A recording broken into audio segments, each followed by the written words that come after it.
প্রয়োজনে আমাকে বলি দিন। তারপর শিক্ষার্থীদের আন্দোলন বন্ধ করুন। ডিবি হেফাজতে রিমান্ডে থাকা আসামি সাবেক তথ্য ও প্রযুক্তি প্রতিমন্ত্রী জুনাইদ আহমেদ পলক বলেন, সরকার পতনের একদফা আন্দোলনের শেষ পর্যায়ে ৪ আগস্ট গণভবনে আওয়ামী লীগ এবং এর অঙ্গ সহযোগী সংগঠনের নেতাদের সঙ্গে বৈঠক করেন। সেখানে আমি তৎকালীন প্রধানমন্ত্রী শেখ হাসিনাকে বলেছি, প্রয়োজনে আমাকে বলি দিন। তারপর শিক্ষার্থীদের আন্দোলন বন্ধ করুন। তাদের চোখের ভাষা, মনের ভাষা বোঝার চেষ্টা করেন।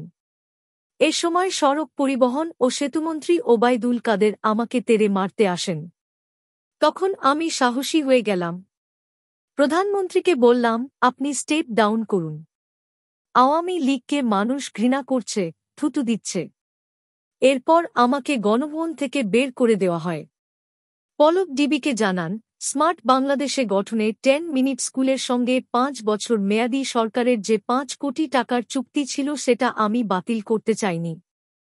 সাবেক শিক্ষামন্ত্রী মহিবুল হাসান চৌধুরী নৌফেল জোর করে ওই চুক্তি বাতিল করায়। কারণ ওই স্কুলের অন্যতম কর্ণধার আইমান সাদিক আন্দোলনকারী ছাত্রদের পক্ষে ফেসবুকে স্ট্যাটাস দিয়েছিলেন। তারা তাদের ফেসবুক প্রোফাইল লাল করেছিলেন।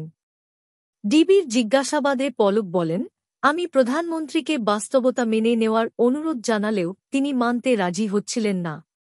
এ সময় সংশ্লিষ্ট ডিবি কর্মকর্তা তাকে প্রশ্ন করেন, আপনি যদি সত্যিই দেশের স্থিতিশীলতা চাইতেন তাহলে দায়িত্ব থেকে পদত্যাগ করলেন না কেন? তখন চুপ থাকেন পলক। বৈষম্যবিরোধী ছাত্র আন্দোলনের সময় গত ১-৯ জুলাই পল্টন এলাকায় গুলিবিদ্ধ হয়ে মারা যান রিকশাচালক কামাল মিয়া। এ ঘটনায় পল্টন থানায় হওয়া মামলায় গ্রেপ্তার হন সাবেক তথ্যপ্রযুক্তি প্রতিমন্ত্রী জুনাইদ আহমেদ পলক, জাতীয় সংসদের সাবেক ডেপুটি স্পিকার শামসুল হক এবং ছাত্রলীগের ঢাকা বিশ্ববিদ্যালয় শাখার সাধারণ সম্পাদক তানভীর হাসান। নিরাপত্তার কারণে তাদের ঢাকা মহানগর গোয়েন্দা পুলিশের ডিবি কার্যালয়ে রাখা হয়। থানা পুলিশ হত্যা মামলার বিষয়ে খোঁজখবর নিলেও সার্বিক বিষয়ে জিজ্ঞাসাবাদ করছে ডিবির গুলশান বিভাগ।